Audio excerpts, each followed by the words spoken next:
People just believe the essential stuff is the hard stuff, the trivial stuff is the easy stuff, and those are your options. What would it mean if you could find a way to make the most essential things in your life the easiest things? So, Greg, I thought we'd start with a tweet I saw on your timeline just a few weeks ago. There are two types of people in the world: those who are burnt out and those who don't know they're burnt out. Yeah, I mean, really, this is it. You want to be in the category of knowing about it. Because one of the interesting things I came across in my research for the new book is that as people approach burnout, they become less aware of it.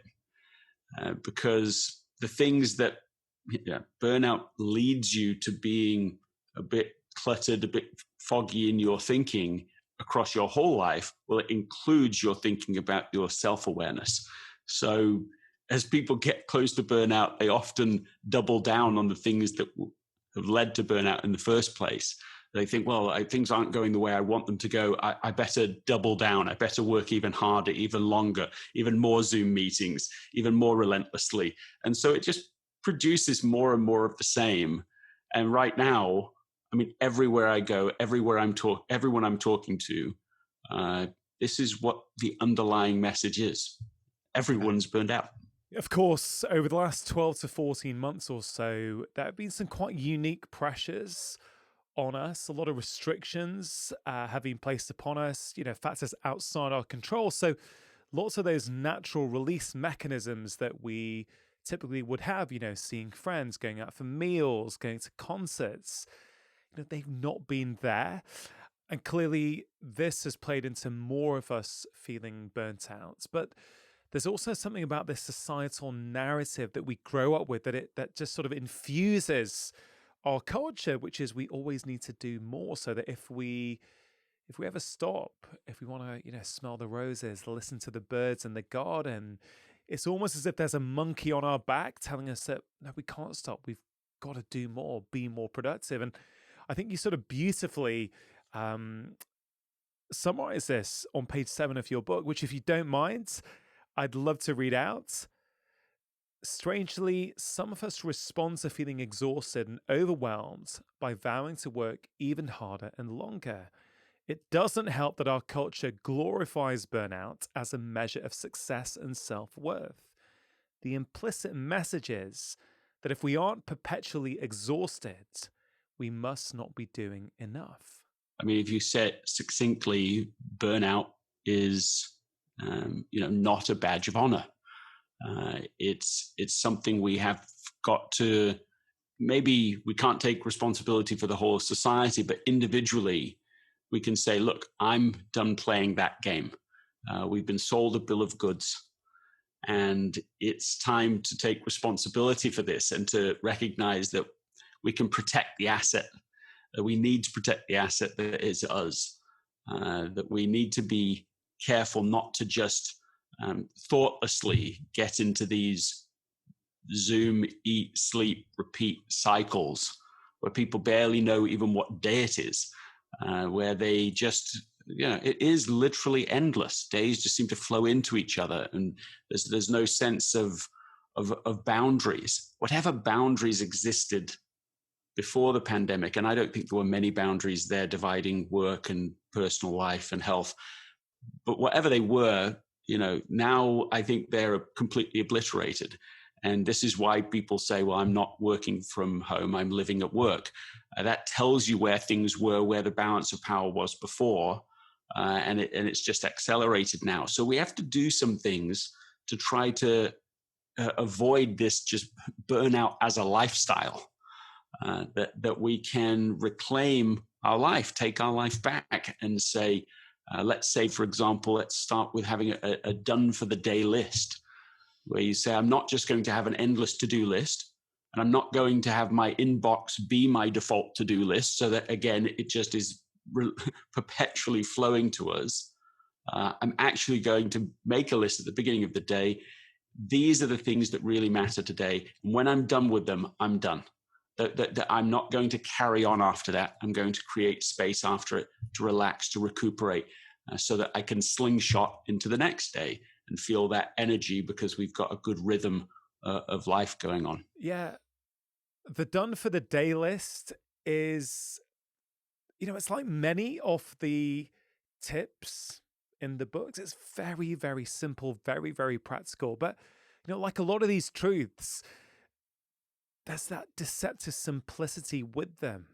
They're sort of obvious afterwards, but beforehand, you don't really get just how powerful it can be. So, is this something you do on a daily basis? And if so, what impact has it had on your life?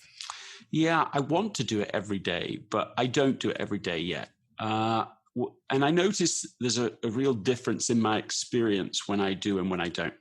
So when I do it, first of all, you have to be thoughtful about your day. There's a forcing function because you say, well, there's so many things I'd like to achieve.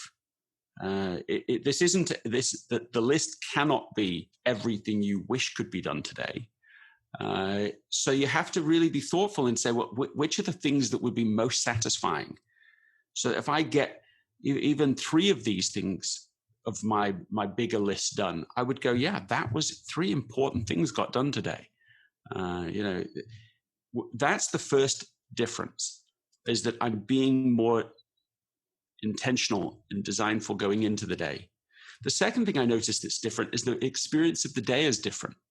So yes, you still have all the same inputs coming in, but instead of just reacting to all of it, I feel calmer as I'm going through it. It's easier for me, a little easier for me to navigate all of those different responsibilities. When I don't do it, the default is living in the inbox. The default is just reacting to all these things going on, and so the experience of life deteriorates. It becomes more frenetic and frantic, and so I'm on my way. I'm definitely a work in progress. There's everything in essentialism and everything in effortless that I violate, sometimes and plenty of times. So I feel like I am on this ongoing journey. I'm in it with everyone else to just try and figure out how to make life a little easier, especially how to make the things that matter most a little easier. Yeah, I think one of the reasons a done for the day list is so important is because these days our to-do lists are never done. Right? There's always something else to do. You could be completing your last task of the day at work, and another email could come in from somewhere on the planet, from someone else on a different time zone, and you've got something else to attend to. So unless you define the end, there will not be an end, which is clearly one of the main problems these days. We don't have those boundaries. We don't have those endpoints. So our work bleeds into our evenings, our weekends, and into our relationships. Greg, I really want to go from the beginning with you because actually I think a lot of my community, a lot of my listeners may not be familiar with your work. I think your 2 books are beautiful companions of each other. I've got to say, when I read your first book a few years ago, I thought it was a complete work. I didn't think it needed a companion, but I think Effortless is a beautiful companion to it. I'm now, as we speak, in my brand new podcast studio, and I hope very soon to have a lot more face-to-face conversations in here. Now, the reason I'm sharing that is because in here, I'm going to have 2 quotes up on the wall. One is a Viktor Frankl quote that I love, but the other one, and it arrives on Friday, is one of your quotes. If you don't prioritize your life, someone else will. Every time I read that quote, every time I see it written down, it really speaks to me deep within my core. And I think in many ways, that quote sums up all of your work. Well, it's a high compliment that you're putting it on the wall, and of course I'm seeking to live that myself as well, and struggling along with the rest of us. That lesson grew out of One of my many errors in this journey, I received an email from my boss at the time that said Friday between 1 and 2 p.m. would be a very bad time for your wife to have a baby, because I need to be at this client meeting. And I go to we go to the hospital. We're in our daughter is born in the early hours of Friday morning. And instead of being focused on what was the most essential thing that was happening that day, the clear priority, I was feeling torn. I had my laptop out, I had my phone out, and I'm trying to keep everybody happy in all these different requests. And to my shame, I went to the meeting. I was picked up, from the hospital by my manager and taken to the meeting. So, get there, go through the meeting. Afterwards, they said, look, the client will respect you for the choice you just made. And the look on their faces didn't evince that sort of respect.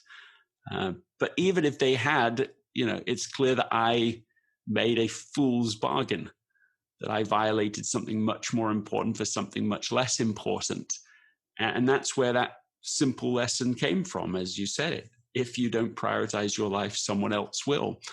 And that really set me off on a quest to understand better why is it that we make the decisions we do. And I have found, even before the pandemic, found that people were feeling stretched too thin at work or at home, that they felt busy but not necessarily productive, and that they lived in this sense of the day being hijacked by other people's agenda for them. Yeah. And so essentialism grew out of this research. And if you had to summarize it in one word, it's prioritization. Yeah, it's taking responsibility for that. And then effortless grew out of other experiences. And if you had to summarize that in one word, it's simplification. And so I think you can read either book separately, and have some value in it, I hope. And this is a very presumptuous metaphor to use, but it's a little like sort of Paul McCartney and John Lennon. It's like, they both made music separately, but the magic was when they made music together in the Beatles. And I hope at least there's some kind of multiplication effect between these two books, that as people prioritize and simplify, that they can create a different kind of experience, a different way of living. And that's certainly what I'm personally striving for in my life. If we go back to that moment on that Friday, right? It's many years ago now. But on that day, look, I didn't know you back then, but I imagine that you were a loving husband who dearly loved his wife, as you do now.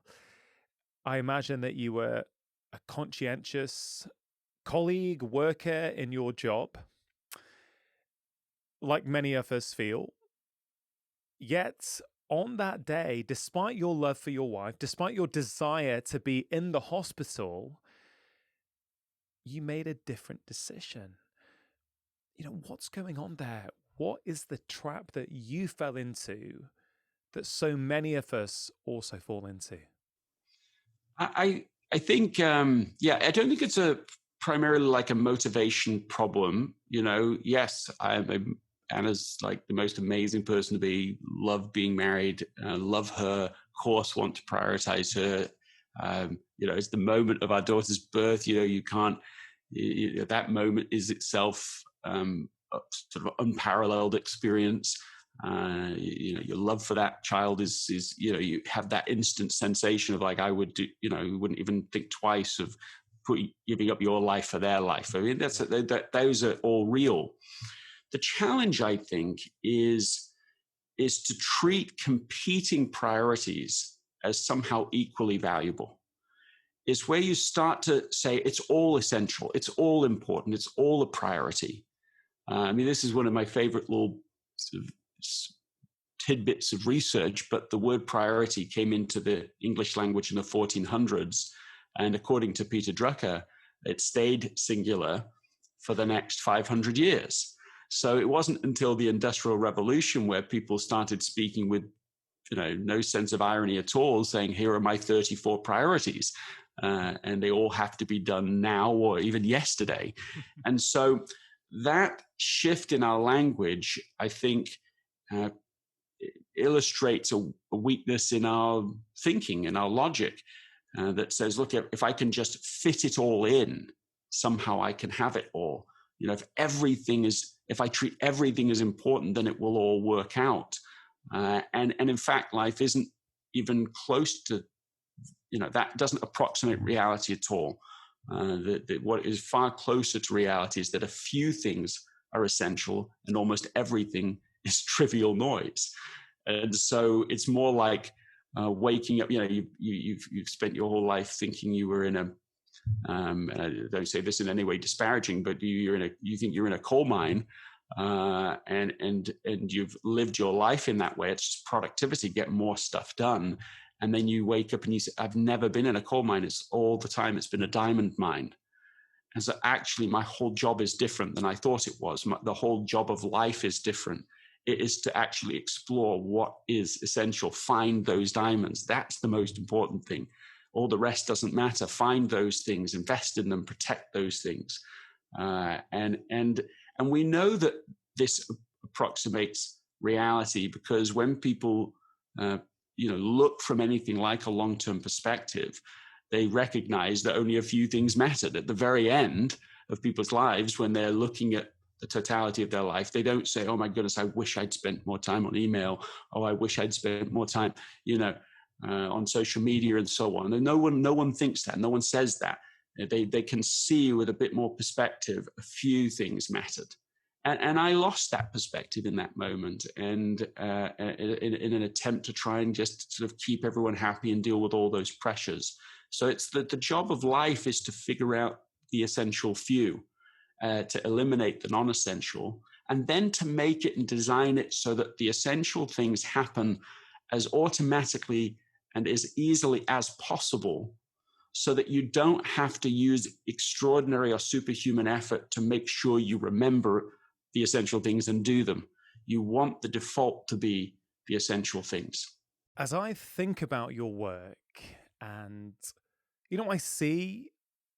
where do I see people commenting on this on social media? A lot of it has been people in the business world or the productivity world. But I actually think your work goes far beyond that, because what you're asking, what you're writing about, are fundamentally existential human questions.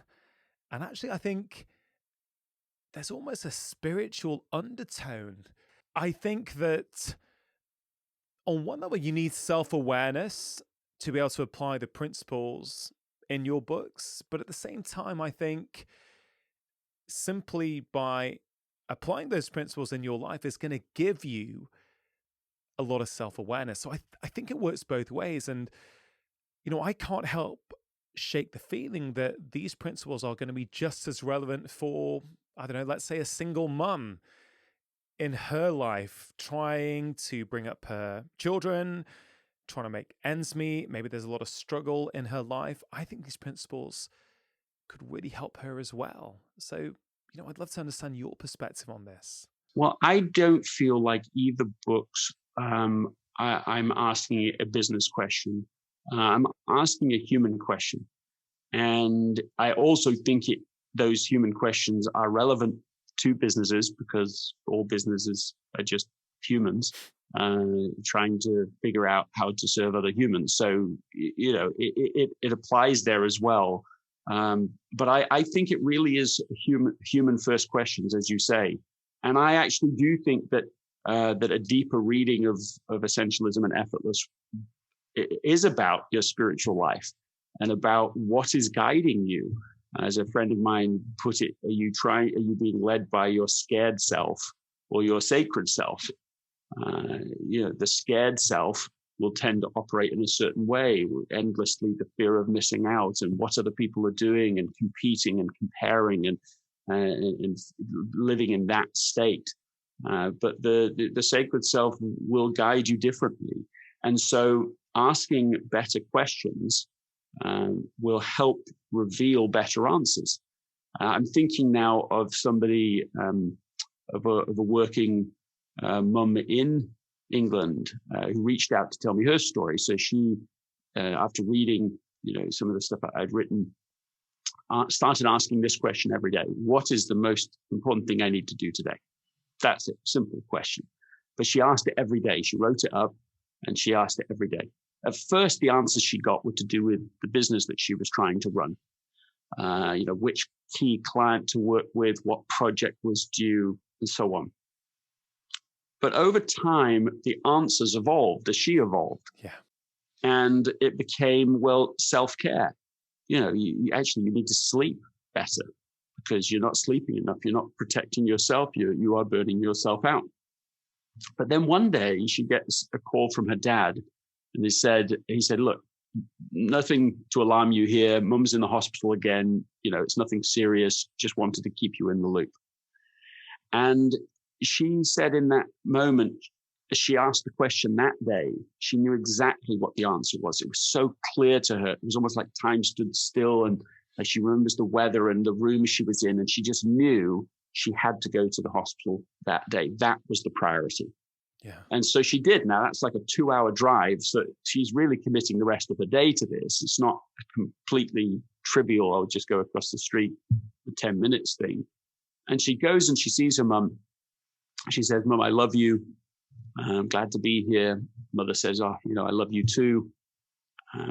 An hour after that conversation, her mother falls into a coma. And very unfortunately, never recovers from that. A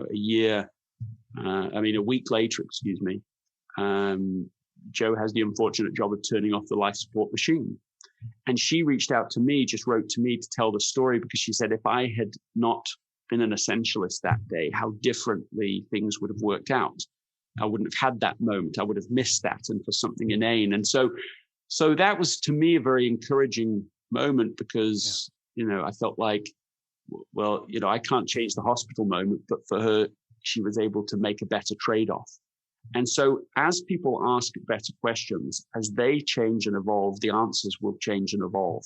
And so I do think that essentialism and now effortless can help people go in different levels when they're ready, as they're ready. And that's what I'm going for. It's beyond just business. I guess it's like any skill, the more you do it, especially if you're intentional each time you do it, you're getting better at it. So the question you may ask yourself on Monday of, the first Monday of 2020, the first Monday of 2021, you are going to be a much better skilled person at answering that same question if you've been practicing it. So, obviously, Greg, you have written these two wonderful books. What is the most essential thing for you to do in any given day? That does change from day to day, because what matters is what's important now. And that's a nice acronym, I think. The acronym is WIN. What you've got to win this day. And that means getting clear each day. And it does change it depending on the circumstances. Today in this conversation, the most important thing today is my relationship with my wife, Anna. And maybe that should be true every day, but it feels true today. There's lots of things going on, and making sure that today I actually create enough space for us to go on a walk. We don't do that every day. Sometimes through the pandemic, we got to the point where it was pretty much every day, and it really mattered. No agenda, just listening, sharing, talking, and that became a really important practice. But when that isn't happening every day, it doesn't work as well. And so to me, that would be the priority today. So that, again, doesn't mean that it's the only thing you do today or the only thing I need to do. It's not my only responsibility. But knowing that at the beginning of the day means that I can try to, design the day differently. When the trade-offs come up, I can make the trade-offs differently. And so that would be my answer today. That isn't the answer every day, but it is today. What I love about that answer, Greg, is there's a flexibility within it, that there's not this kind of rigidity that we can then feel chained to that answer. Oh, I said the most essential thing was for me to meditate for 20 minutes every day, but today I don't have time and I can't do it. I think sometimes when we are trying to better our lives and better ourselves, we can go to these extremes. I certainly know I've been guilty of that in the past. And it's something I feel I'm sort of evolving in my own practice of prioritization, of essentialism, of self-care, is actually, you know what? I feel I can change things from day to day depending on what my needs are on any given day. So I really like that flexibility that's sort of built into the way you answered that. Well, I've been on this 7-year listening tour. It's been the most extraordinary opportunity to listen to people, literally the world over, talk to me about what is essential for them and what the challenges are for them to live that in practice.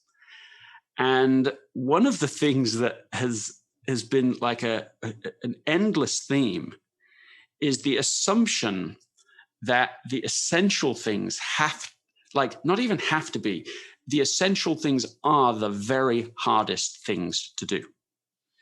And I've found that a little confusing at times, especially when I've heard it so often, because what it feels like people are doing is they're taking essentialism and they're saying, well, I need to be a perfectionist about it. And I'm like, well, that doesn't sound like a very essentialist way to become an essentialist. But it's like they've got this new language, this new, relatively new idea to them. And then they're bringing a bunch of old ideas to how to change to it. Yeah. In fact, one person told me one day, they said, I loved essentialism, but it should come with a warning. This will be the hardest thing that you will ever do. And it really, especially in hindsight, I listen to that and I think that just means we're going about it wrong. There's a different way to do this. So even after somebody says, I'm really committed now to pursue what matters most in my life, you've got to, it's literally now, I see it as equally important to say, well, what's the right way to do it? Yeah. If you try to do the essential things, the right things, but do them in the wrong way, you'll still be burned out. You'll still be discouraged, and maybe even more discouraged than before, because you're so aware of all the gap between where you are and where you want to be and what's essential and what's not essential. And so when I now think about essentialism, I'm thinking of it as a lifestyle, a way of living, a way of being. And so the way we do it really matters, and being careful not to beat ourselves up because we haven't achieved some idealistic state that we've identified for ourselves immediately. It is important. The courage to be rubbish, for example, is something that I now hold as quite sacred in its own right. The idea of like, oh, I'm going to be an essentialist in some mistake-free way. I'm going to just be perfect at this. What a nonsense. What an unhelpful idea. What a way to exhaust yourself, depress yourself, even in the act of trying to be better. And so if you can get out of that and say, how could it be easier? Is there a gentler way to pursue the things that are essential? What if I could get out of the no pain, no gain mantra? That idea that you've prioritized what's important in your life, but you're going about it the wrong way, I think it's very novel. It's very fresh. It's one of the core ideas, I think, that certainly I gleaned from your new book, Effortless. Is that, the way you do it is just as important as the prioritization. Do you hear that this gets misunderstood? And have you got any examples of people who have prioritized, but they've gone about their priority in the wrong way?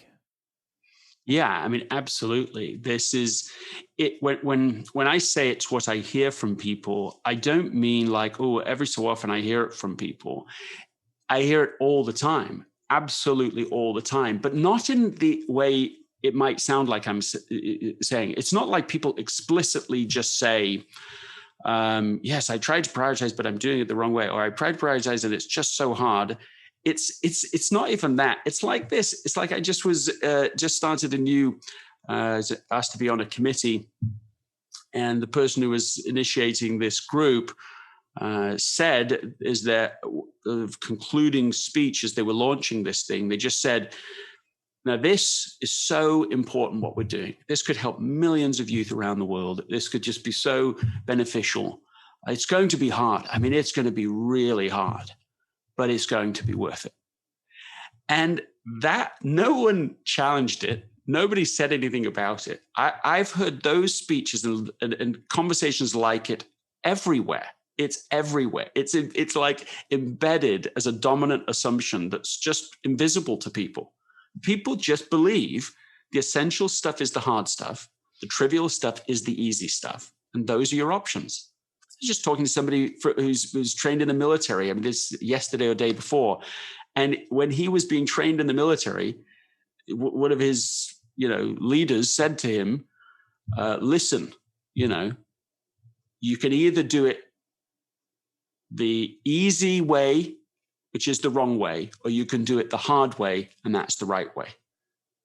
It was like these two options. Well, it's a false dichotomy. Of course, there are times that the right way is the hard way, and the easy way is the wrong way. Of course, that can be true. But is it not possible there's a third alternative? What would it mean? What would it mean if you could find a way to make the most essential things in your life the easiest things? Yeah. Or at least just so much more doable than they were in the past. The consequence would change everything. It does change everything, because suddenly you'll do it and you'll do it consistently, because it isn't so costly to take that path. Yeah, I mean, not only is it going to be more enjoyable to experience life on a day-to-day basis if it feels easy or effortless, but it's also going to be more effective. I know we have a mutual friend in BJ Fogg. I know BJ was on your podcast recently. And,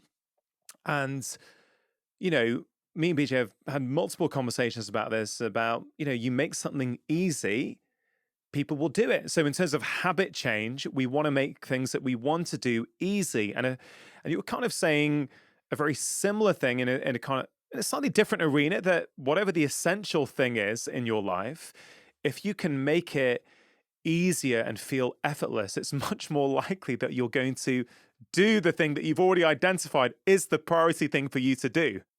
Totally. What happens is that people identify what is essential. They know most people have a sense, at least, even if they haven't been very clear about it, and maybe they ought to be, but they have a sense of the things that are really important that they're not getting to.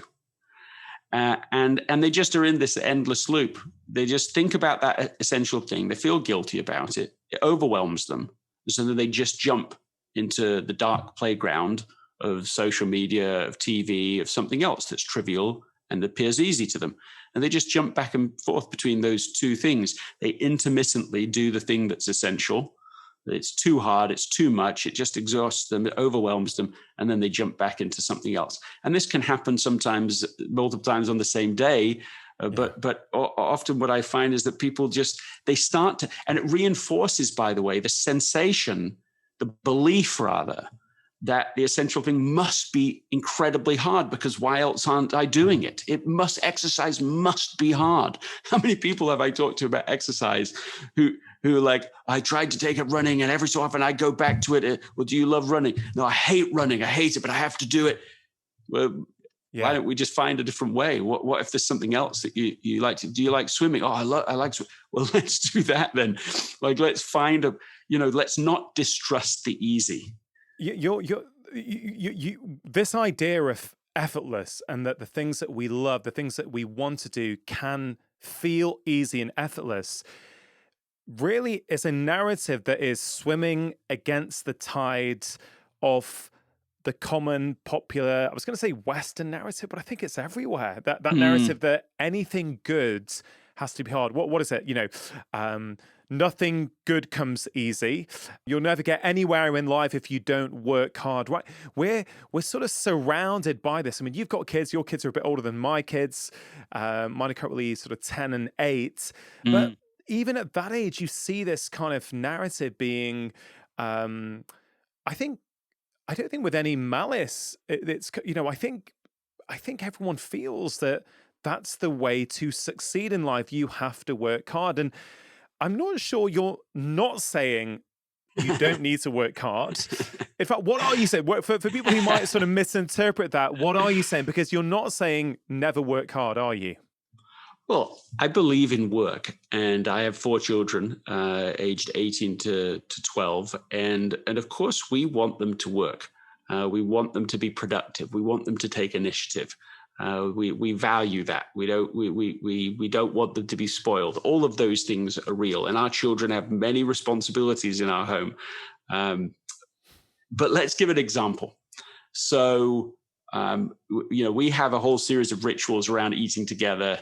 Not maybe every night, but most nights. And so we'll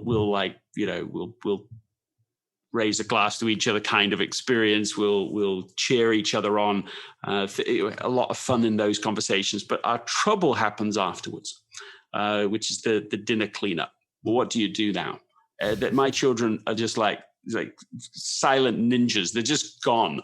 I'll turn around and all 4 of them have like quietly slipped off to a room to whatever. And then my job is cat and mouse trying to get them back to do the cleanup. And so basically this is a chore. Now, how do you handle that? What do you do? You can say, well, look, life is hard and you just have to do the hard things. And that's one approach. And that is a speech that I have definitely had. But what if you could change the experience? What if you could turn it into a ritual? A ritual is a little different than a habit. A ritual is like a habit with a soul. A habit is like what you do. A ritual is how you do it. And so we said, okay, at first I said, well, we'll try and make it effortless by dividing up responsibilities really clearly. What does done look like? For the cleanup in the kitchen. Okay, that matters. Dividing up roles and responsibilities. Who is doing what? That mattered. But really, it wasn't until one of my children, my eldest daughter, added music. She just put on like basically karaoke music loud in the kitchen. And that just was like the tipping point moment. So as soon as and even now, if we forget that ingredient, it just is back to drudgery. It's back to like, yeah, well, it's important, but it's hard. And now as soon as someone puts on the right music, it just changes it. Someone starts singing, and the feeling changes and people want to be there and they want to be part of the little party and the work gets done. That to me is an illustration of the difference here. So what if you didn't just have to endure the essentials? Oh, it's just harder, just push and so on and relentless. What if you could enjoy it? What if you can make it into something that the experience of life is better? Then the important things get done, and you've built relationships rather than burned them down a bit. Yeah, it reminds me of one of the things I love to do on Sunday afternoons at the moment, which is make butternut squash soup. Now, it's something my wife taught me her recipe a few months ago. I love making it. I love the process, but what happens on a Sunday afternoon is that I'm like, okay, cool. This is going to take a couple of hours from start to finish. And so I will put on one of my favorite CDs. I'm still pretty old school. I've got a CD player where I choose an album that I really want to listen to. I love it. I put it on. I clean up the kitchen. I sort of go through the various stages, put the butternut squash in the oven, get everything. And I love those 2 hours. Right? Those 2 hours on a Sunday have been transformed. Now, I could have looked at it. Oh man, I've got to cook this for the family. I've got to prepare it. What a hassle. But actually, I get to actually enjoy one of my favorite albums every Sunday afternoon in peace, and I get to, and it's the same thing. It's like you guys clearing up after dinner. It's the same, technical thing that you're doing. But the flavor of that experience is completely different. Listening to you share that, the way that your body language, the energy talking about it, you are literally describing a ritual. Like I know that you get it in that experience. It's not duty. Yeah, there's a duty to it. You're cooking for your family. You're cooking something healthy for them. Of course, it's essential in that sense. but the experience has changed. It's something you look forward to doing. It's something you want to do now. It's part of a routine that actually, the experience of doing it gives to you. It's not just the output. The experience itself is better. You're reduced the space between the lag indicator, the thing you want, and the experience itself. If you can reduce that space, then you're far more likely to continue doing it, week in and week out. And what a difference that is if you can be consistent in it. What a difference that makes to the family culture. Once you've done it 10 times, 100 times, this becomes part of their experience. The children growing up, seeing you doing it, seeing you enjoying it, and learning that lesson too. I love it. As a medical doctor, I think about your work, Greg, and I feel it has incredible relevance to health. Even though that may not be explicitly obvious from the outside to some people, I think there is such relevance to health because there is no question in my mind that stress is the number one factor that drives people in to see me. In some ways, stress is related to a good 90%, 80 to 90% of what I see. You can make a case that stress is impacting people's health, their well-being, so they end up at my door, whether that's, anxiety, mood problems, insomnia, feeling low about their life, relationship problems. I actually genuinely believe and have seen that if people can apply these principles to prioritize their life, I think the benefits are incredible. Yes, for their productivity, yes, for their relationships, but also for their health. Is this something that you've been asked about a lot? Have you seen the impact on people's health? I'm just interested, has this been reported back to you as well? Because this is not just about productivity. No way. Yeah, I actually don't even think about what I do as productivity at all. Sometimes it's put in that category. Amazon will put it in that category, and I have no control over that. And it's not like I lose a lot of sleep over that or anything, but I just don't think about this work that way. Essentialism is about not doing more things. That's productivity. It's about doing more of the right things. And effortless is about doing them in the right way so that you can create an experience in life, a lifestyle that really works for you. I got a note from someone who'd read my stuff, and she sent a photograph of herself before and after. I'd actually never seen anyone do this because, again, it's not like a weight loss book or that's not, it's not that kind of approach. But this was in the first picture, she looked like on death's door. I can't really even do this justice without just having it shown. Maybe you put it in the show notes or something. Well, we can do for sure. Yeah, perfect. We'll do it. The before and after of her, it's like a different person. And so that's, I'm writing for her. Yeah. I'm writing for somebody who is just, they're highly engaged, they're motivated, they want to work. Those aren't the issues. It's just that they've thought that life has to be done a certain way. Another story, a woman who is a manager at a university, at Brigham Young University, and she is the type of person who's up till 4 a.m. in the morning, photoshopping for her youth class at church the next day. She feels guilty if she eats lunch. Not if she takes time away for lunch. If she even eats it, she feels guilty. But she definitely believes and wrote to me to say so, that she feels if she's not exhausted, she is not doing enough. And so I was trying to work out, look, how to help her. What can I do? What's the path forward? Because again, you don't want to give a prescription that's so overwhelming that you add to the problem. As I say, look, what I want you to do is basically invert your whole life using one question. When you just forget, don't worry about all the hundreds of things you could do or maybe do, just one thing, a new question.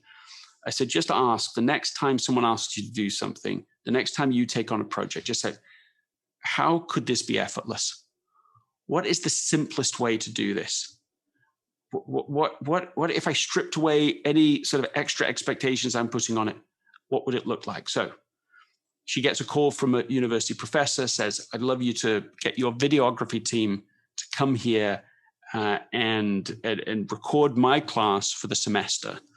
And she is just ready to jump in. I mean, she is such a well-oiled machine with this. She's ready to overachieve, over-engineer it, to make it happen. I'm going to wow him. That's sort of what she's thinking. I'm going to get a whole team of people there. We'll have multiple camera angles. We'll edit the whole thing together. We'll have music. We'll have graphics spliced into the whole video every time. We'll have intros, outros, all of it. And then she remembers, okay, the coaching, invert, always invert. Let's have a new question. Okay, how could this be effortless? So she starts talking to him about it. Well, what's the easiest solution to this? It turns out it's for one student who's going to miss a few classes for athletic commitments. So the solution they come up with together is that another student in the class will just video it on their phone and just send it to them on whatever class they happen to miss. The professor had not thought of that solution and was delighted to come up with something that was so easy for him to have to navigate. He doesn't want to have to coordinate with a whole videography team. He just wants to solve this problem. Yeah. And so he's happy. And she gets off the phone. It's been a 10-minute conversation that saved her 4 months of headache. And that was like a game changer for her. She said, what if it's not a motive problem? What if it's not a work ethic problem? What if it's just a mindset problem? Yeah. I'm just overcomplicating, overthinking, being too much of a perfectionist. And this is producing stress to a level that is affecting the whole experience and health of my life. That question, what would it look like if it was effortless? But also it's that earlier question about, what does done look like, right? Because by really intentionally understanding, well, what is the goal of this project? What problem does it need to solve? Then you find that actually to solve that problem actually doesn't need 5 camera angles and multiple edits. It's just an iPhone recording it. You've told a similar story or similar principles about, I think, was it your son and Scouts? I wonder if you could share that story. Because I think, again, just hearing these different examples in different settings really just highlights the point that I would love to get across in this conversation, that this material is essential for everybody. It doesn't matter who you are, what you do in your life, what you do in your job. These principles that you write so beautifully about will absolutely help you. The story of my son is that he'd set a big goal. 12 years old, he came to me, said he wants to do scouting and he wants to get his Eagle Scout by the time he turns 14, which is, normally your goal is by the time you turn 18. You have to do it literally by your 18th birthday or they won't. It's just like 100, but zero tolerance after that time. But he set the goal. And so we started working on it together. The whole experience was pretty good, positive experience, and good excuse to spend time together. Everything was going pretty much according to plan, including the final big project that you do. He got a whole group of people to help him build a 180-foot fence, paint it, do it in sort of one big day together. It was like fun experience. There was one final thing to do, and that is to write up the report about the final project. And that doesn't sound like such a big thing, but I personally know of someone who did everything but that final report. And eventually, years after they'd completed it, the everything else in the program tried to hand it in a day after their 18th birthday, and they didn't get their Eagle. So they didn't get the Eagle Scout. They didn't complete it because they didn't get that final thing over the line. And we started being like those people. I mean, it's like first it's days where we're just going to get this little, this report done. And then it became, weeks. And we start moving into months. And I got them together. I said, okay, listen, why is this taking us so long? Why is it taking you so long? Why is it taking me, long to help you? What's going on? And we just realized that we were just overcomplicating it all. We had seen ourselves, other examples of people who had built the most spectacular final reports, in wooden boxes, carved and beautifully designed. And, I might say it this way, sort of parent projects rather than the scout projects, it seemed at play. But there's like 100 hours of work, some of these things. And they, they're amazing. Yes. But we said, well, what does done look like for us? Well, it just means we have taken this to the Scout office and they have stamped approval. Well, what are the minimum steps to completion? What's the minimum we need to do to get this job done? We need a small 3-page essay. It doesn't have to be 20 pages. It's 3 pages. That is what the requirement is. So do the requirement. Okay, we need to put a few photographs in there and write down. We don't need an essay about all of them. Just a little one-liner from him for every picture. What's the very first obvious step we can take? Instead of worrying about the 100th step, what's the very first one? Get a binder. Drive to the shops and buy a binder. That is the first thing we can do. And as soon as we started asking these different questions, the action just became, it's like a physical change in you. When you know what the next action is and it's doable, your whole body changes. It's like, yeah, I can do that. We can do that. We can go to the shops right now and we can buy that. And we did. Okay, what's the very next step? Well, we can select a few photographs that were taken on the day on the phone. And so it got done after that really fast, within the next week. Handed off and completed, and he was able to get his eagle, 1 week before his 14th birthday. So it worked.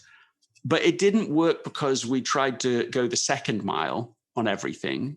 We just said, we're just going to do the first mile and we're going to do it. And that my life has been, so many of the mistakes I've made in my life have been not because I didn't try, but because I was trying too hard, because I was trying to go the second mile and I hadn't gone the first.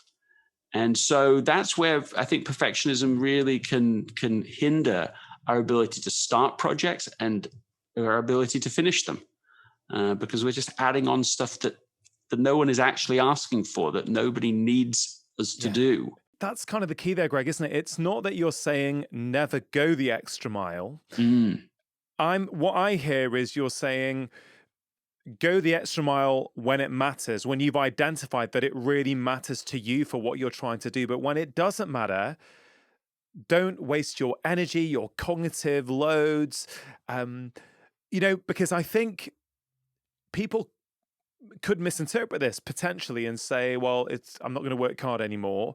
I'm only going to do the minimum that I ever need to do, which is, of course, not how we want to bring up our children. It's not how we want to, the message we want to give in society. So how do you help people find that sort of middle lane between those two extremes? Well, I think that, again, this is about making the essential things easier. That alone gets you closer to the middle lane. It's not just about living an easy life. It's not about just being lazy. It's about saying, what is the right and best way to do the work that you came here to do? Because you don't want to get to the end of your life and realize that you were so focused on going the extra mile on the stuff that didn't matter, or I've got to do this. I've got to put all of this. I probably should have said it earlier, but just the sort of the core story behind why effortless, how I came to this. Our family and I had moved into an idyllic new community, and it was just lovely, right? It's like white picket fences, it's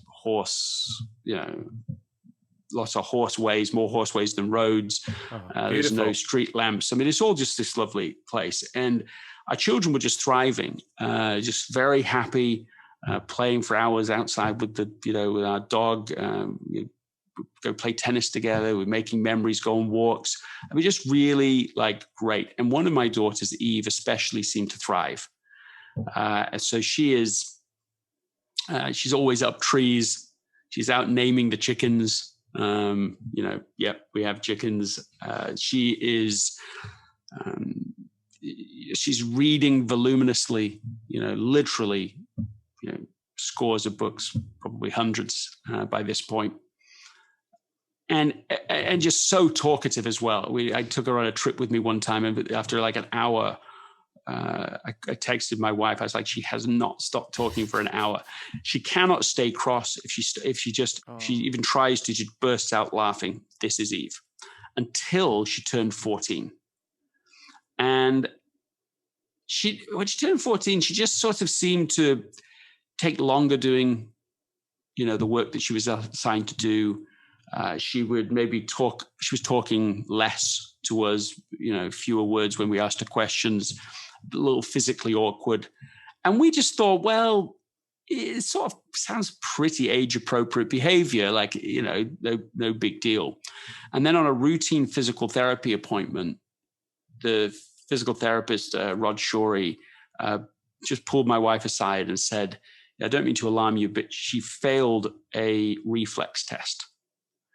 And so you may want to go see a neurologist, because this really shouldn't have happened. And so we didn't have to be warned twice. I mean, the moment he said it, both of us, and Anna called me, I mean, she was already upset. Like, yeah, we got it. We're like, this behavior we've seen could easily be part of a more serious condition. And as soon as we saw it through that lens, we were like, yeah, okay, we are taking this very seriously right now. So we went to see a neurologist, and what followed was, not only were we seeing it differently, she was changing, her behavior was changing, and there was like a free fall in human capability. Like, her ability to speak, she would now literally speak in just one word answers to anything. Her emotions kind of just disappeared. So her personality, as was, gone. It takes her 2 full minutes to write her own name. I remember literally videoing it as she tried to write the last 3 letters of Mckeown, and it took her 45 seconds. The right-hand side of her body is going far slower than the left.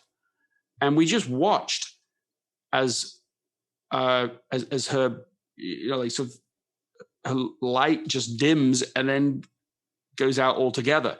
We are, meanwhile, visiting with various neurologists, and I remember one of them, 35 years in neurology, he just like shrugs his shoulders. He's like, I have no idea. I just nothing to tell you. Every test is coming back within the normal range. Just don't know.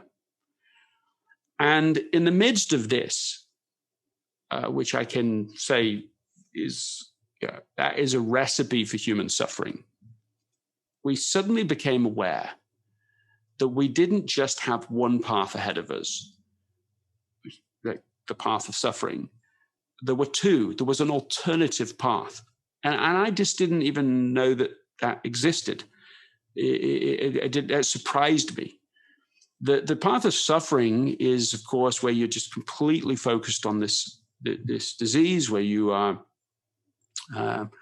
start getting so fearful that consumes your emotion, that you get into resentment, anger, frustration. Why me? Why her? Why us? I mean, all of this. And plus, of course, there's this desire in you to say, well, I'm not going to sleep. Literally, I'm not going to sleep until we've figured this thing out. And so there's all of that on top of it. So all of that's what I would now just describe as the heavier path. The second path, as the second path evolved, it's like there's a lighter path. There's a different way to deal with this. Of course, it doesn't mean ignoring the problem. It doesn't mean pretending it's not there. But we found that there was this other path where we said, what can we be grateful for in this moment? Anything that we can be thankful for. What can we do to make sure that we stay in a good state, so that we can handle this situation for however long it goes on? We have no idea how long it's going to go on, and being completely discouraged, depressed, frustrated, angry isn't going to help us in what could be a very long journey here. We'd be very grateful, relentlessly grateful. Yeah. It was getting around the piano and singing together. It was having fun together, playing together, going on walks still together, praying together. It was And what happened as we did that, as we got into this other state, this other path, is that things just started happening. You started to, little insights would come, little spiritual promptings would come. Not that neurologist, go with this one. This is the person to go talk to. Alternative medicines, and we are generally really open to, and we really love the ideas that can bring about this sort of holistic health. We just felt like, that's going to be like it's going to take you down a path that isn't useful, isn't helpful right now. So that whole set of work and expense and time just felt like we don't need to do it. It was like the simplification followed being in this better state. And it was because of that we started seeing results that actually did start to help Eve. And so, cutting the story short, I mean, this is like 2.5 years ago since we started dealing with this. As of this conversation, she is back. Like she's psychologically back, physically back. She graduated high school early. She's doing, basically university courses locally now, even a couple of years younger than you would normally be doing it. And she's just like, she's loving life again. There's a whole journey in there. There's ups and downs in that story, as you could imagine. If we'd taken the heavier path, I just don't know what would have happened at all. I literally think if we'd taken the heavier path, she may not have made it. She was fully on path to going, falling into a coma and dying. And so like to me now, this subject matter is like life and death. Yeah. There really is an easier, better way. And it's absolutely vital that we find it so that we can fulfill the most important missions of our lives. And so this is where, what gave me fire for the deed. Yeah. To pursue this subject matter, to codify it, and then to teach it. And the model that grew out of all of this now is really, effortless state produces effortless action, which produces effortless results. And that idea of be, do, have, that getting the state right, that is the highest priority. That as you get the state right, it will put you into the right mode so that you'll do the right things and let the other things fall out of your life that don't matter. And that this is a way to produce results that start to flow to you. I mean, we experienced that in the most essential thing that we've dealt with, perhaps in our lives, but certainly in the last few years of our lives. I mean, first of all, Greg, thank you for sharing such a personal story. I'm delighted your daughter is doing so well and thriving at the moment. So that's lovely to hear.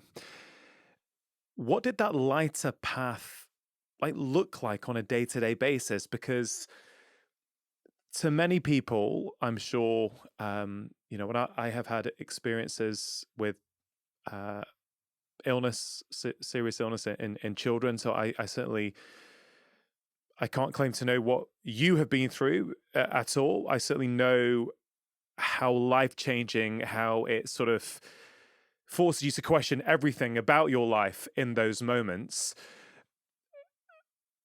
But for many people, it's one of those situations. Well, of course, you have every right to be worried at that moment and to be stressed out about it, and to, not to sleep, and to row with your wife because you're both stressed out about the care of your daughter. Right? That a lot of people say, "Oh, that's completely understandable."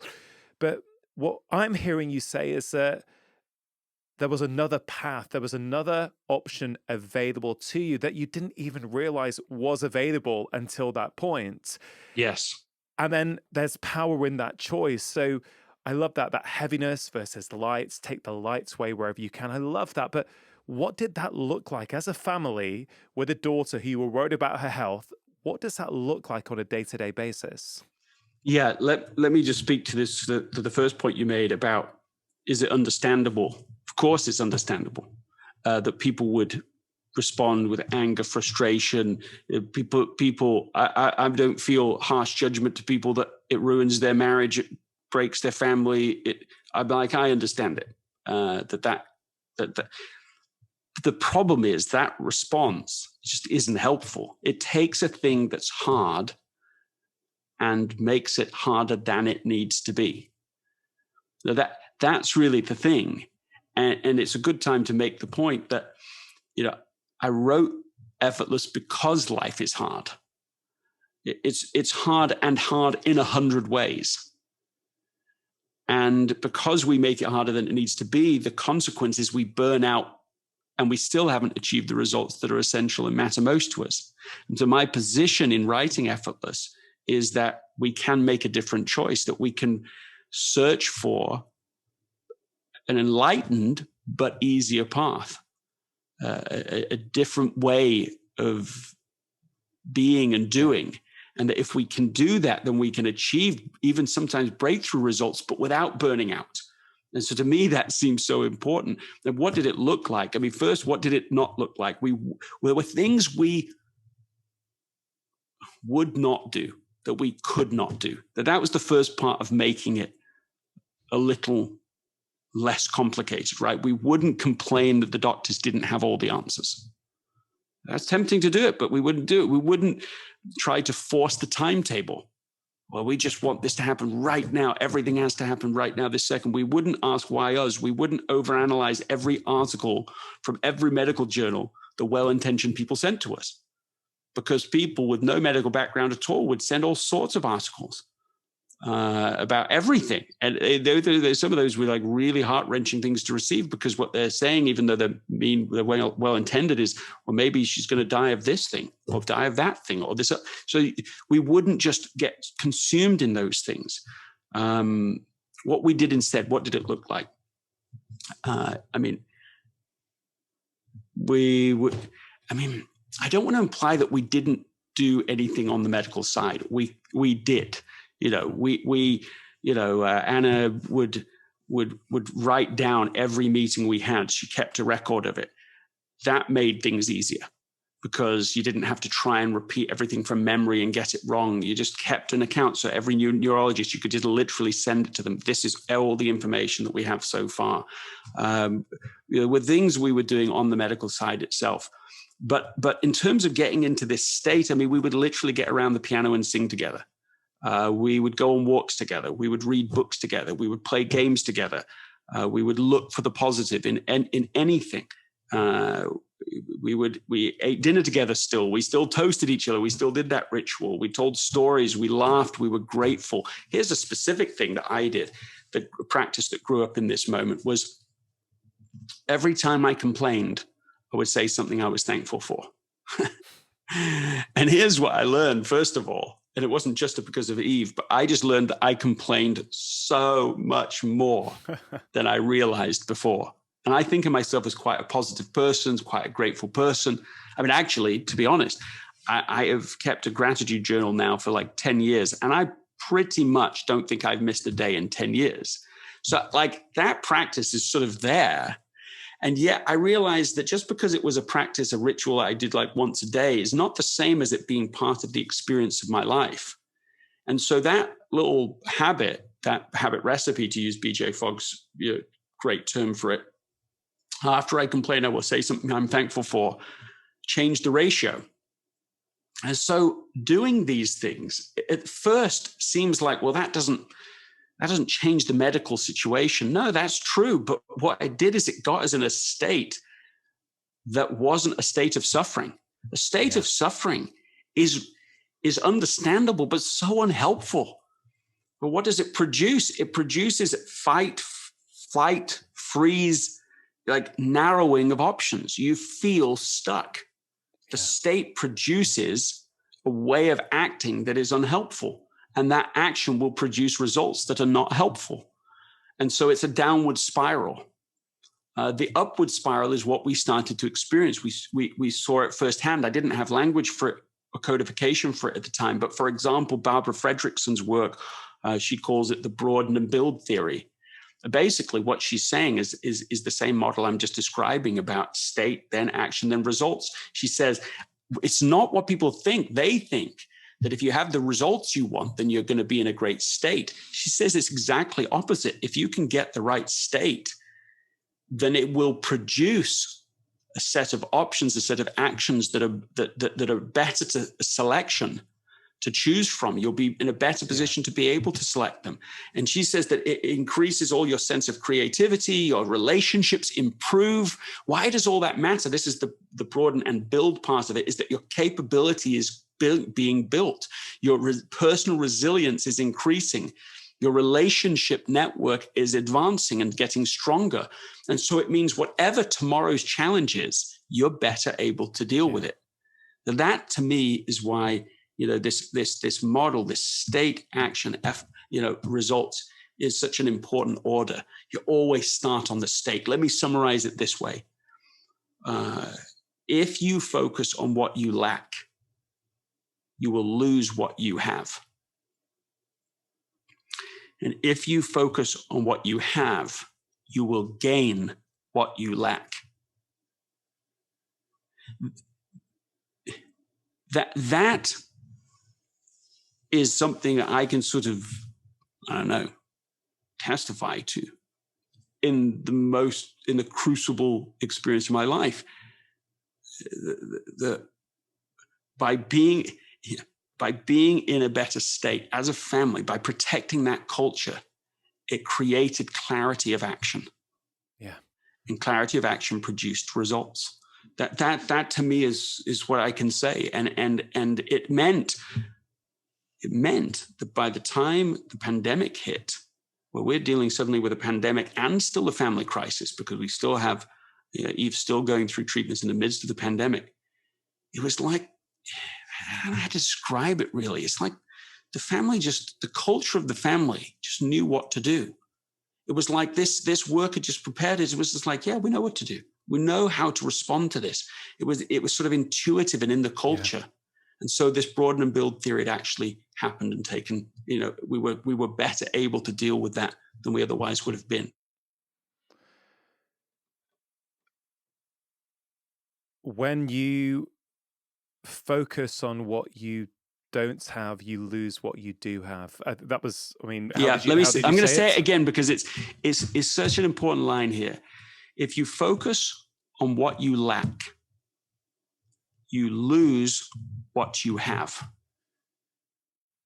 Thank you for repeating it. That's what the first time you said it, and I have heard you say this before, but first time we said it in this conversation, again, I felt it deep inside me. I felt that tingle around my heart because there is such deep truth in that. And actually that phrase helped me this morning.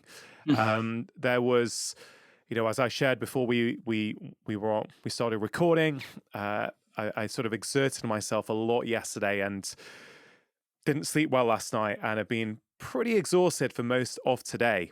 Yes. And, when we haven't slept well, we're a bit more emotionally reactive, less resilient, and something bothering me in work that I hadn't done yet or hadn't managed to do. And I was focusing on that. And then I thought, and it's great because I was researching this conversation.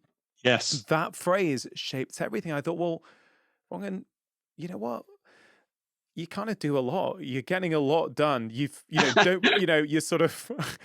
not missed a Wednesday with this podcast since the first week of last September, through Christmas and New Year. It's kind of like you're doing a lot already. You don't need to worry about not doing the extra 1 or 2%. So first of all, thank you, because that phrase was very helpful this morning. It instantaneously changed my perspective, because a lot of what you're talking about is perspective, right? You're talking about the same situation, but just a different experience of that same situation. So I think that quote might be going up on the wall as well. I love this. And at the point of being irritating, I want to just state the whole quote again, because it's not one line, it's 2 lines. It's if you focus on what you lack, you lose what you have. If you focus on what you have, you gain what you lack.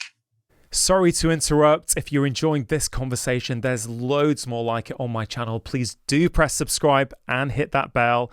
Now, back to the conversation.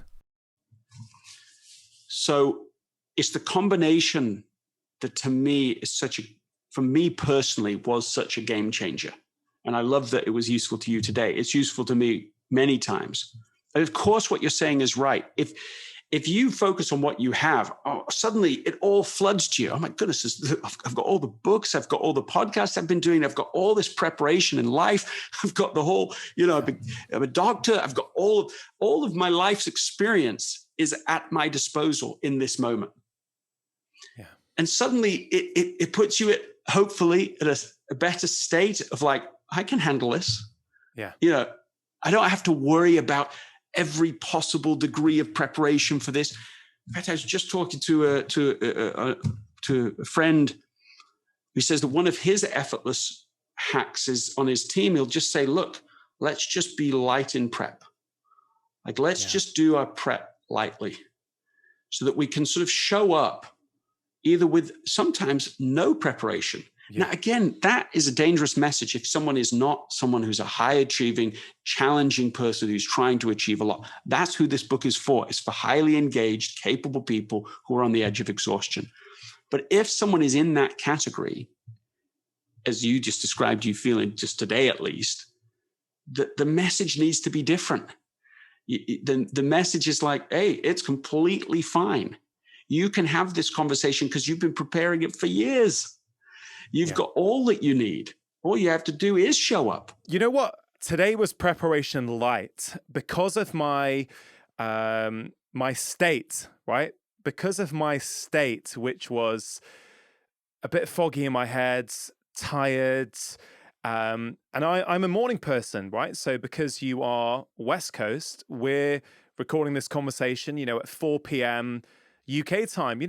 I'm typically will go to bed at 8:30, 9 o'clock. I'm sort of winding down. I get up at 4:30 and write do my stuff before the kids get up, right? So today I thought, and it's something I've discussed with my sort of close team around the podcast before. I say, well, you know what?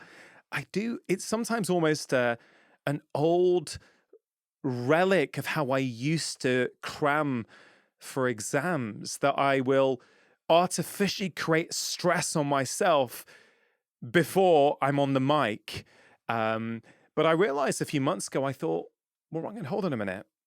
You've never been short of things to say, as my wife will definitely testify to. I've been having conversations my entire life as a doctor for 20 years. I have conversations every day. That is what I do. I listen. My goal when I'm with a patient is to listen, really make sure that person feels heard, good body language, be connected, and then respond appropriately to actually what has been said to me. Mm-hmm. And I've realized over the last few months that that's kind of the approach I take on the podcast. I kind of feel they're sort of like my GP consultations, just expanded out on a microphone with people who are not coming to me for health. Do you know what I mean? So yes. It was helpful in the sense of, actually, I don't need to make this hard. I've read his work before. I'm familiar with it. And again, focusing on not what we lack, what we have. I'm like, Rangan, this is a guy who has sold a gazillion books. He hit the zeitgeist 6 or 7 years ago.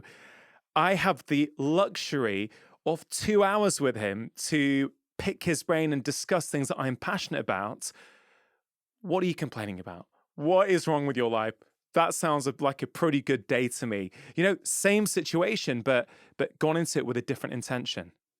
Yeah, I love what you're saying because that the extra, okay, I've got to push, I've got to cram for the exam mentality.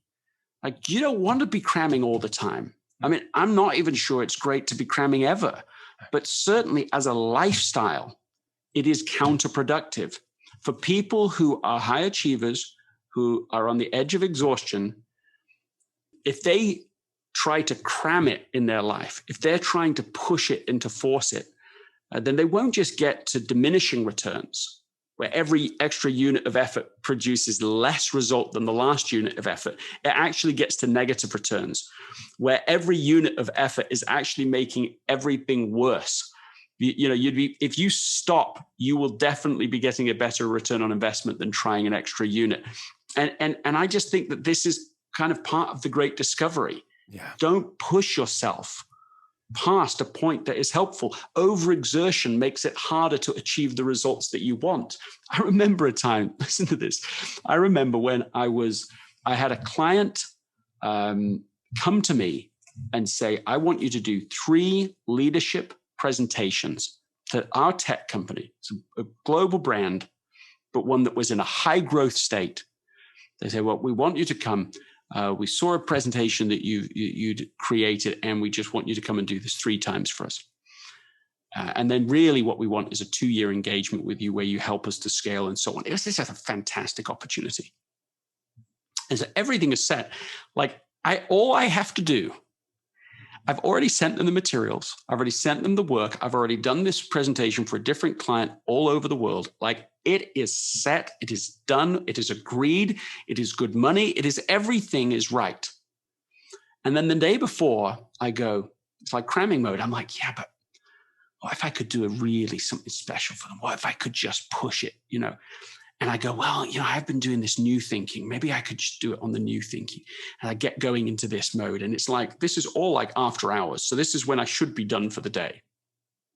But I'm like, okay, well, let me just fiddle with these slides. Maybe I'll do the slides. And then, well, let's do a different handout. And I spent hours and hours on that. I didn't do an all-nighter, but it was that sort of a feeling. It was just went hours and hours later and later. The next morning I wake up, I am foggy. I'm like literally driving to this appointment. I'm emailing them right before I'm driving saying, oh, new slides, here they are. Can you print these documents out at the facility? All of that's unprofessional. So now it's already worse. And I go to the presentation. I start giving the presentation, and I keep having to turn around to look at the slides because I'm not familiar with them and I'm foggy. And then somebody challenges me on one of them. They're like, well, I don't understand that. I don't really buy that. And I'm so unprepared. There's this new content and I'm stressed because I'm tired and I don't handle that well either. The whole thing is like seriously a disaster. One of the worst experiences I've had teaching ever. And they canceled the other 2 presentations. And of course, there's no 2-year experience. I mean, like that is of course, that doesn't happen every day to us, but that is an example to me of how like overexertion and doing that, the pushing beyond the healthy, helpful, sweet spot can cost us a lot. You're doing the right things and even for the right reasons, but the overexertion makes it harder to achieve the result that was already there for the taking. Were you a crammer as a kid at school? Yeah, I think I probably was a bit of a crammer, but let me tell you about my experience in education. My parents didn't go to university, and so they emphasized education, but they didn't teach me the skills of it. Like this is how to write an essay, or this is how to go to the teacher and talk about what's going on and what if you're missing something. So I just hit education with like motivation and work. My best friend growing up, Sam Bridgestock, he questions this story, but I remember it very distinctly, is that he would always do better than me in education, but I always felt like I was trying harder than him.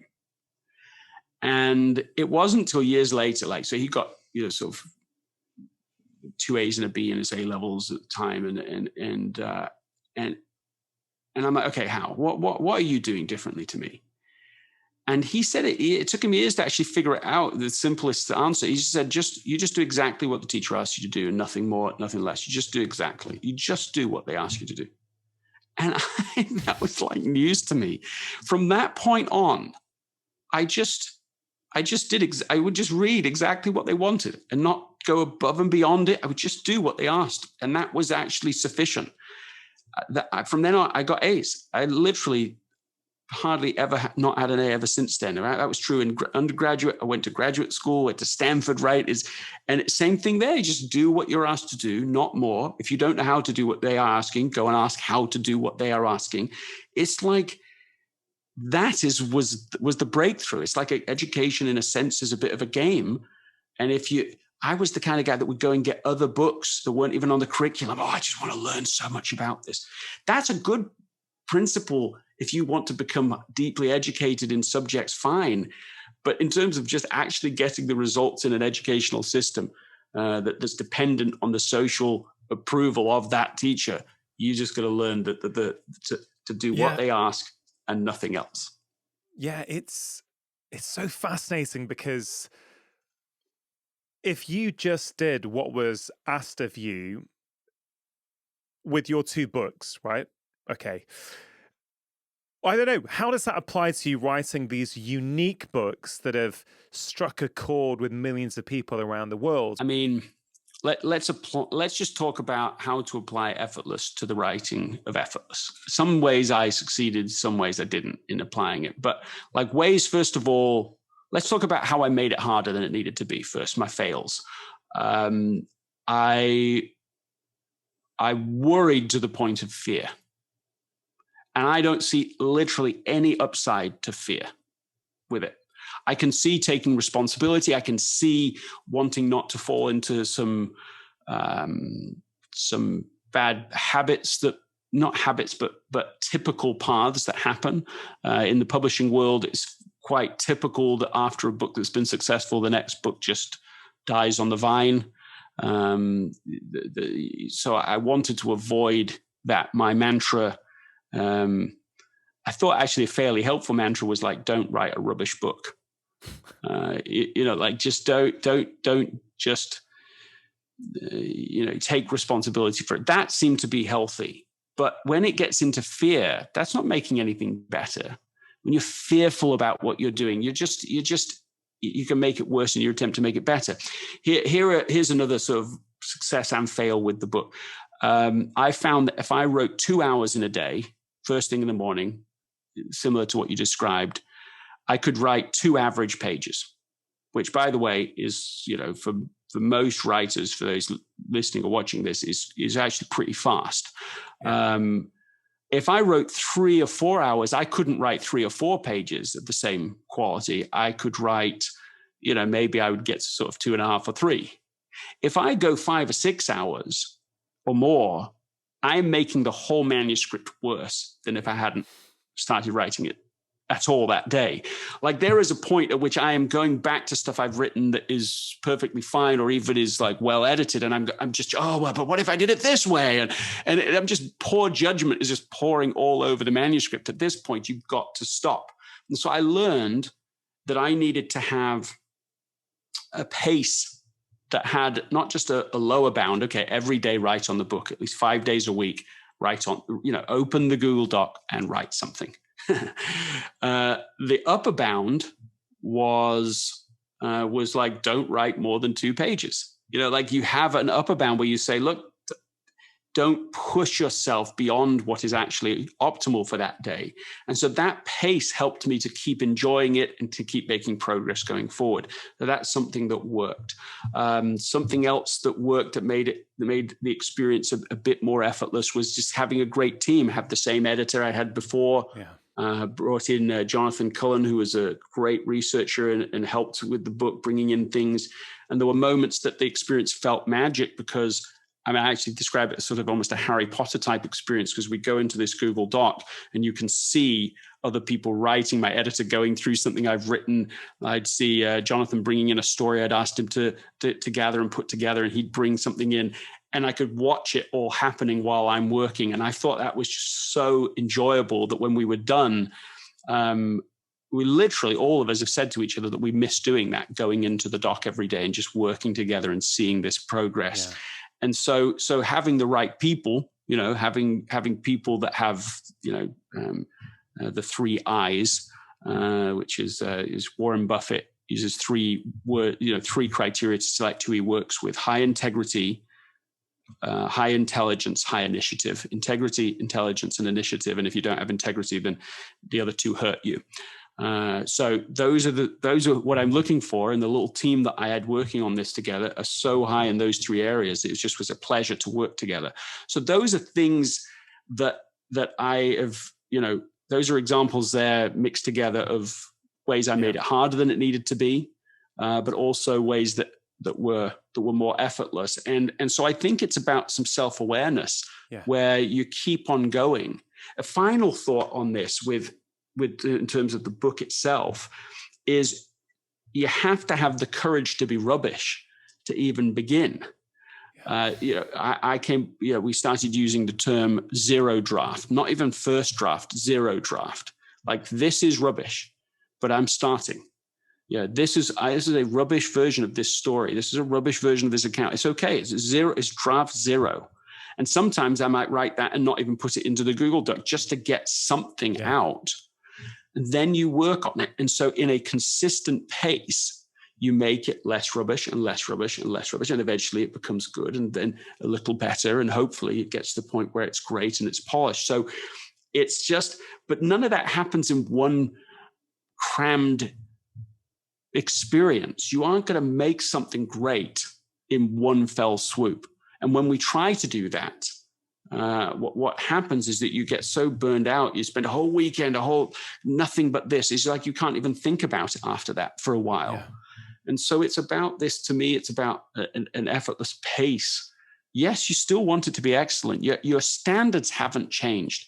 High standard people don't just suddenly lose their standards.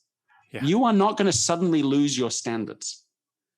The question is can we construct a life that allows us to get that high standard work done in a way that continues to be sustainable, enjoyable, so that we can do it for the next 10, 20, 30, 40, 50 years, rather than just kind of all at one moment and then we get burned out and then the next book is rubbish because we were so burned out and we felt rushed and so on. So I think the effortless pace is a big part of being able to still try to achieve excellence, but in a way that isn't so costly.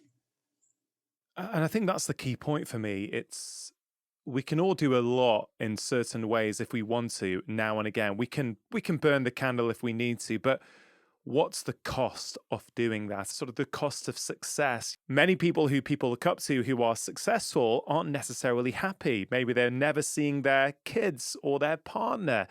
And you know, something I'm deep in writing at the moment is the difference between success and happiness. And, you know, that when we conflate the two, that's where sometimes the problem starts to arise. There's an amazing essay written by Tennessee Williams, who is the playwright behind The Glass Menagerie and others. And the essay was published in the New York Times, and it's called The Catastrophe of Success. And it's a really beautifully written piece just about what his experience was on the other side of having put The Glass Menagerie out. It's a big hit. Everyone he's meeting, oh, this was so impactful to me. Wow, you've done something so beautiful. And it sent him on a path that took him away from the work itself, from the simple pacing of writing. You know, every day write the next thing, you know, don't overdo it, but don't just stop doing it. And he talks about what followed in his life and how unhappy that existence was. So that's on this. Like, success can be a catalyst for failure if we're not careful. It will undermine the very things that led to success in the first place. It will eat up and consume all sorts of more important relationships without even thinking about it. So success, you know, can be, as Bill Gates put it, a very poor teacher. So you know, success makes a good servant, but not a great master. So that's sort of on the we've got to be careful to make sure that we do things that will help us to get to the next level of success. And that doesn't mean just more of the stuff that got us to this level. The second point here is now on what to do once you are successful, right? Once things, and actually, everybody watching this and listening to this is successful if you take anything like a proper perspective about it. You know, the fact that they you know, are alive today in the world, the chances are, you know, they are in far better position than the vast majority of the people that have ever lived.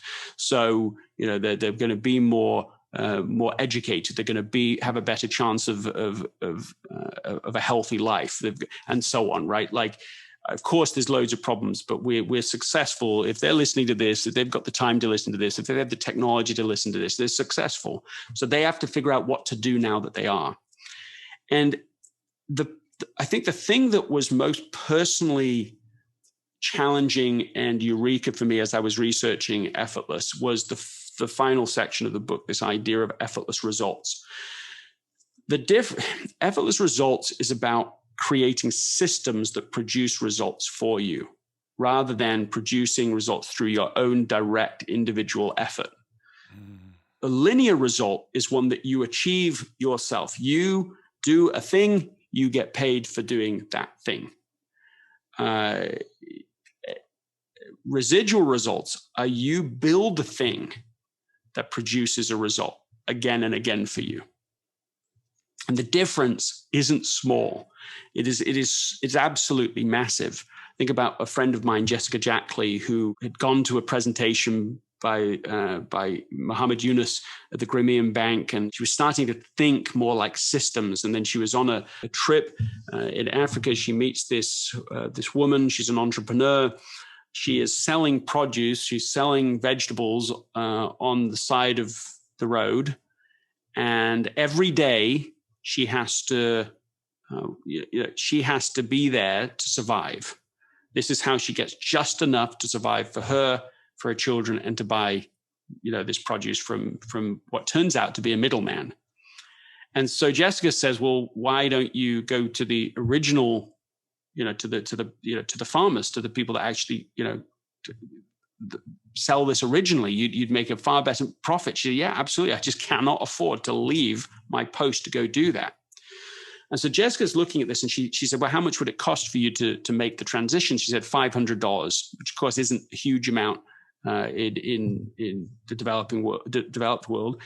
And she said she had that thought. She's like, well, I could just get $500 and give it to her, and I would help her, and that would matter. But instead, she built what eventually became, she and others built what eventually became Kiva, kiva.org, where that money wasn't just a microloan once. It wasn't just a loan or a gift. It was a microloan that didn't just get paid back once, but gets reinvested, and then other people could start it as well. She built a system that produced residual results to the order of like $1.3 billion now of loans, which are still being reloaned. People repay it. About 97% of these loans are repaid. She could have given $500. She built something that produced results that flowed to the other people she wanted to help. And now $1.3 billion later. That's the difference between a linear result and a residual result. And to me, it's an absolutely massive opportunity. And my test in my life, and for you too, is where are the systems of my life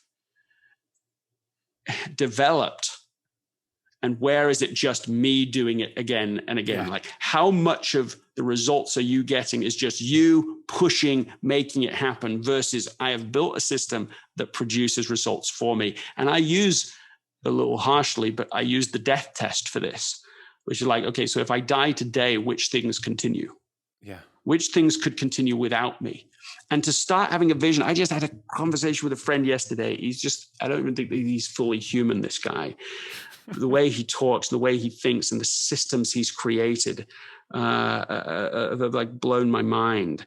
But he talks like this, this is like in one sentence, he's like, yeah, I'm just trying to build, I'm trying to invest for like the next 500 years. That's really my vision point. And I've created a family bank that can be in existence for the next 500 years so that, and in the documents he sent me this 50-page document called The Rhythm of Experience. And it's his system for how he's trying to, he makes sure that his life is in flow all the time.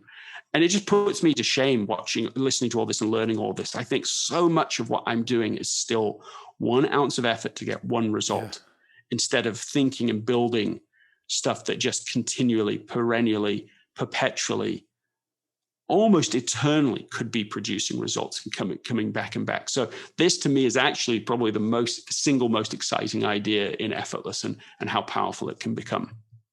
Yeah, it's I think that death idea, I don't think it's that extreme at all, actually. I think it's you playing out something to its extreme and going, does this still work? You've sort of stress tested it and going, actually, yeah, it still works even in that situation. Then you're onto something. And something my wife and I spoke about recently, because she produces and edits the podcast. And last weekend, because I'm deep in this book at the moment with my other commitments, so we don't have the bank in the back catalogue as we normally do. And so I recorded late on a Friday with Gretchen Rubin, and then so at the weekend, she had to work all weekend so that we could meet Tuesday midnight, which is when we published. So I had the kids, and then I was, it was just, and I said, listen, this is great. We're capable people. We can do this. But there must be a better way than this, right? And we Yeah. should be looking at, and it's one of these questions, that you have in the book, what would this look like if it was easy? And it's, on the subject of podcasts, I know you have a wonderful podcast yourself. I don't know what your process is like, but, sitting in the room with me at the moment is Gareth, who's my videographer. And when Gareth came to the podcast, the show was already successful. It had already been going for about a year and a half, but it was audio only. So we had a workflow that worked for audio only. Now, Gareth comes in with cameras and so he keeps saying, well, it doesn't kind of make sense the way we're doing things. And it was easier. And it, in my head, I'm like, I don't have time to sort of change it. Like, it's kind of working. But it's very clear that it's like you're saying, it's kind of, don't just do it that way because you can, because at some point you may not be able to. Or what happens if, I don't know, someone in the family gets sick and you don't have as much, it's like, why not build a better system that gives you the effortless results? So I think it applies to health. I know you've shared a beautiful example of someone who wanted to, in fact, perhaps you could, who wanted to eat better. And I think he had to automate some sort of delivery. Was that what it was? This was just somebody that I just was talking to just recently about effortless. And I asked him this question: what is something that's essential for you that you are underinvesting in? And he just said, eating healthy. And I said, okay, so let's ask a few of these questions from the book. What does done look like for you? He said, well, food would be delivered to me at about noon every day. He said, because what happens right now is that noon comes, I'm not that hungry. And then 1, 2, 3 comes. And then finally I am hungry. And then my judgment's gone. I just go and get fast food because, now I just need to have anything. He said, so that's what done would look like. It would just be here. And I said, okay, well, what's the first obvious step you could take to make that happen? He said, well, I could just search on Google for one of these food delivery apps. I said, great. I said, what's the 10-minute microburst? Like if you set a timer for 10 minutes and that was your first step, and then you worked on it for 10 minutes, what could you achieve in just a 10-minute microburst, a small thing? He said, he paused and he's like, it was a little awkward, but he's like, I think I could do everything. I mean, I think I could find it, select it, put in my credit card, put in my address, put when I wanted it delivered. I think I could do the whole thing in 10 minutes. I said, how long have you been stressing and frustrated by this? He said, 20 years. I said, it has 10 minutes versus 20 years. That's effortless. The principle behind this is to look for the things that have repeatedly, it's like the other side of effortless results. It's like, what are the friction-filled results you are already getting? What are the frustrating results you are repeatedly getting, residually getting, that irritating, annoying, they don't work for you? And see if you can prevent those from happening in the future. If you can prevent in just a few minutes, in this case, 10 minutes, the same frustration that you've been having for 20 years, and shift the system, and make it automated. This my friend I was just telling you about, he came up with this word. He says, Greg, I am an automationist. He'd read Essentialism and Effortless, and he's like, I can't believe it. That is what I'm doing. That is how I've done it. This guy is unreal. So anyway, I'm all inspired by him. But it's like he's built this 10-minute change. He's now, he eats healthy every day for a 10-minute investment, because he didn't think in terms of just how do I get a healthy meal right now? I've got to go and make a healthy meal right now. And that was just too much. They just automated the whole thing, and problem solved after 20 years. That's the power of changing the system. Yeah. And the thing is that whatever we want in our life, there'll be things sitting right under our noses that we're not looking at through the right lens. And actually, I think your book, both of them, will really help people shift their perspective and things that they've repeatedly done for years, they'll just start to do slightly differently. I've shared my sort of morning workout routine many times on the show before, but essentially I do a 5-minute workout every morning. I haven't missed a day for about 3 years because I make it easy. I don't have to get changed. I do it in my pajamas while my coffee's brewing for 5 minutes. I never miss my coffee at the moment. So while that brews, I do a workout whilst it's brewing. There's a kettlebell or a dumbbell in my kitchen that I almost have to trip over to get to the kettle. So I've created a system whereby I don't even have to think about making time in my day. I just 5-minute workout day in, day out, just like brushing my teeth. And so the point is there are multiple ways and multiple things that people can do. Oh, Greg Lambert, we've nearly been going for 2 hours, and I don't feel I've even scratched the surface. I wanted to talk about Steve Jobs' #1 design principle, microbursts, the power of the 1-minute pause, but they're all in the book. I want to be super respectful of your time. Just to sort of wrap this up, Greg, then, one question I had, maybe the penultimate question, is that you said it's that effortless state that leads to the effortless action and the effortless results. So what do you do on a daily basis, or what do you try and do on a daily basis to get you into that effortless state? The most important thing I need to do personally is take a nap. And I'm being really for real about that. Like, I'm not that great at getting enough sleep at night, or at least I wake up naturally, and then I don't feel like going back to sleep, so I'm up. But it means that the way that the balance works for me is if I can get a nap in, and people often think that's like quite a childish thing, but like for me, it's like so valuable. And when I do this, I remember driving home from an appointment a few weeks ago, and I was like, okay, effortless state. Are you in the effortless state? What state are you in? And I was like, no, you are not. You are definitely tired. What's the easiest thing you can do to get back in the effortless state? And I was like, yeah, as soon as I get home, I've got to just go sleep for a bit. And I just noticed that over the last week or two, as I've been sort of in this mode of launching the book, I've basically cut that out. And the consequence of that is that on Sunday, I wasn't grumpy all day, but a couple of times I basically lost it with the children. I remember one of them just turned around. She was like, well, that was 2 for 2 for you, Dad, today, And I'm not normally like that, but it was just, I was like, well, why is this suddenly getting to you? I don't think everything's changing around you. I think your state is off. And I was like, yeah, I'm not getting this. Yeah. I'm not getting that little nap in. So for me, it's a real reset. And so that is one thing I do. The research is very strong about this, that for some things, a nap is almost the equivalent of a full night's sleep in terms of your upgrading of your ability to learn, remember, compute information. Yeah. And so for me, it's just like this slingshot experience. I do it. I don't sleep very long, but it just keeps everything in a sharp state. For me. I love that. And it also beautifully sort of echoes what we said right at the start, is that often when we're feeling that way, we think we have to just plow through and keep going, right?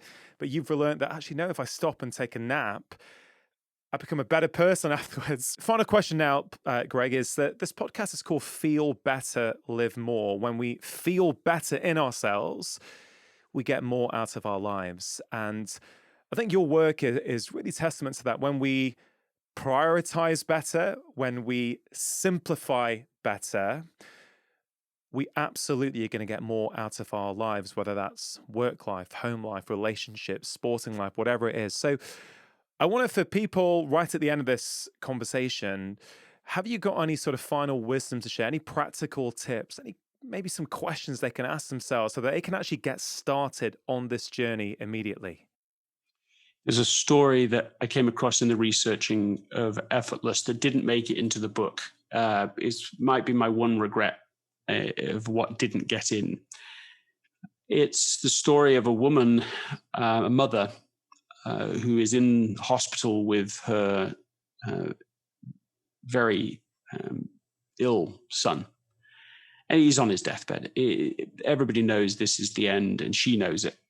And so she gets up and actually lies in the bed next to him at the very end, because she just knows. And of course, And I've been there with people at the very end. And you sometimes you do know this is going to be it. You don't know if it's a minute or if it's an hour, but you know it's here.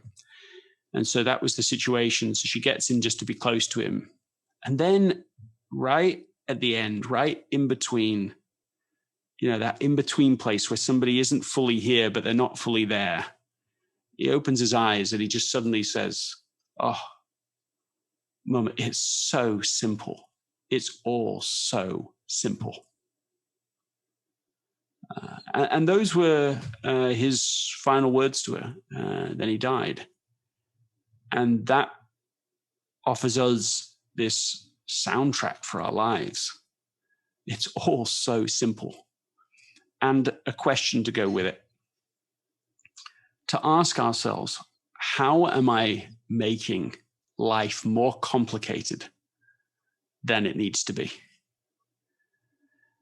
And as we get the answer to that question, we have something really valuable. We will know what to do next. And what to do next is so important, because in every next moment, in every new moment, we have a choice. Do we take the heavier path or the lighter path? And whatever's happened to us in the past, whatever is even happening to us right now, they pale in comparison to that choice. So that really is, to me, the question to leave people on. How am I making life more complicated than it needs to be? Yeah, such a profoundly simple question with the potential for huge transformations in people's lives. Greg, thank you for coming onto the podcast today. Thank you for writing 2 quite wonderful books that are helping and are going to help so many more millions around the world. And I hope we get the chance to meet at some point face to face. Me too, Rangan. It's been a real pleasure. Thank you. If you enjoyed that conversation, I really think you're going to enjoy the one I had with Professor BJ Fogg from Stanford, all about habits. It's right there, so give it a click and let me know what you think. The feeling of success is what wires in the habit. Emotions create habits. And specifically in Tiny Habits, what we focus on is